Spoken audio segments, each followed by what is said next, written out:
What's up, everybody? It's Zach. I'm here with LsBluu, and today we're going to go over a couple things that we have to repair on the truck this winter. There's a couple things that's wrong with it. I wouldn't necessarily say it's major things, but it's things that need to be addressed. As you can see by the numbers, I have been to the racetrack once more, and the truck is absolutely filthy. I only got to video one pass, and it was a decent pass. I went down on my stock front tires. I actually went down with ideas to go down on my stocks all the way around and just run like that, but I took my slicks anyways. It ran okay. It ran okay. So again, just a reminder.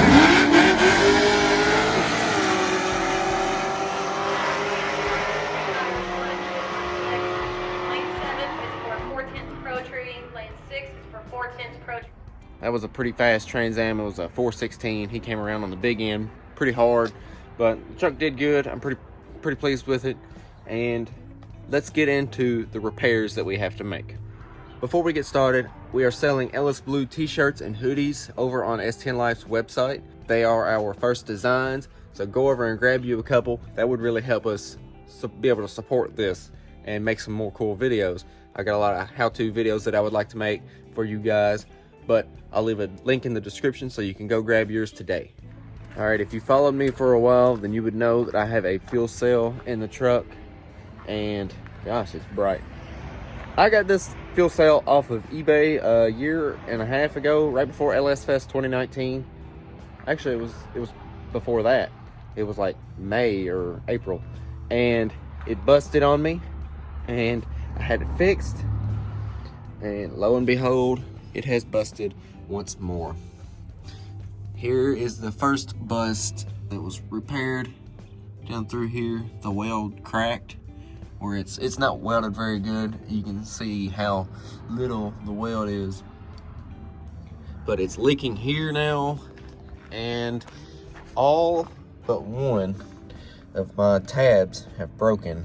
The mounting tabs, that one's broke. This one is the only one that is not broken. That one's broken, you can see it cracked all, not even attached. So we have to buy a new tank. Debating on getting a two-door Blazer fuel tank that would mount here underneath of the bed. I'm sure that's blinding you because it's blinding me. Doing a two-door Blazer fuel tank there, or JEGS offers these plastic ones here, and I'm debating on either putting them underneath of the truck or replacing it and putting it there. That's the first issue that we have. And when we do the fuel tank, we're going to go ahead and we're going to paint, rhino line, whatever you want to call it, all of the bed and make it look right, because this rusty, tubbed out, this don't look right. Power steering pump. I have no power steering when I am below 1500 RPMs. It is very annoying whenever I'm trying to turn around somewhere in a tight spot, parking lot or something, because I've been daily driving this thing for the past week or so. Left my lights on in my car, battery went dead, and I've been stuck driving the S10. But I have no power steering under 1500 RPMs, and it really sucks, especially trying to get in and out of parking spots at the grocery store or something. So power steering pump has to be replaced. That's number 2 on the list. Number 3 and number 4 are in the same locations. I have a brake line leaking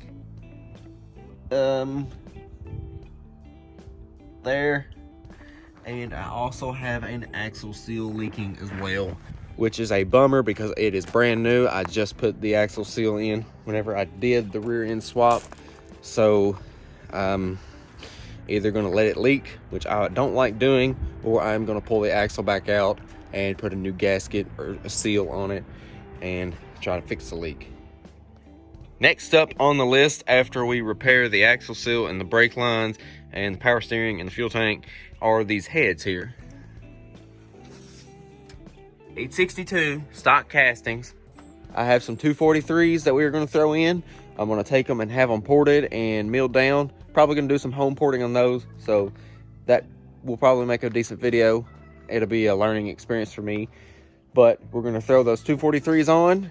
We're going to turn the nitrous up to about a 250 shot, and I have some new injectors that I will install when all this is going on, and we should be making some good power. So if you watched the video from last week when we were at the racetrack at Ohio Valley running with no nitrous, you'll notice the truck did a little bounce and it came down, it bit, the tires bit, it came back up, it got on top of the tires, spun, and then rebit again and launched. So we are thinking that the shocks, the rear shocks, I'm still running factory shocks, we're thinking that that's the problem. I'm looking into getting some Viking dual adjustables for the rear and maybe some coilovers in the front. I have the 9010 Calvert Racings up front, and they help pretty good to help keep that weight transferred so I can get a better launch.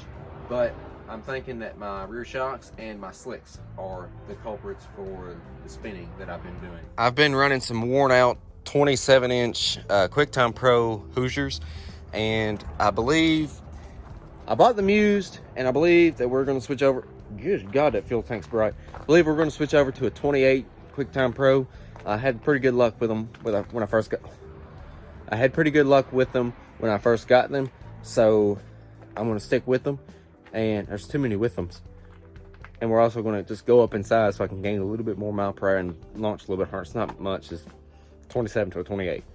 My 4L60E, it's built. It's doing perfect. I've been talking to the builder about pulling it out and putting a billet input shaft in it just so it could be bulletproof, because once we turn the nitrous up and do the injectors and the head swaps, I'm shooting for 650 horsepower, or at least somewhere in the ballpark of it.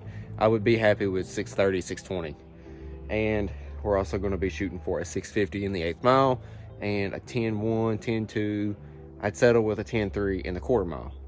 I also just hit 2,000 subscribers. I really didn't expect to get this far that quick.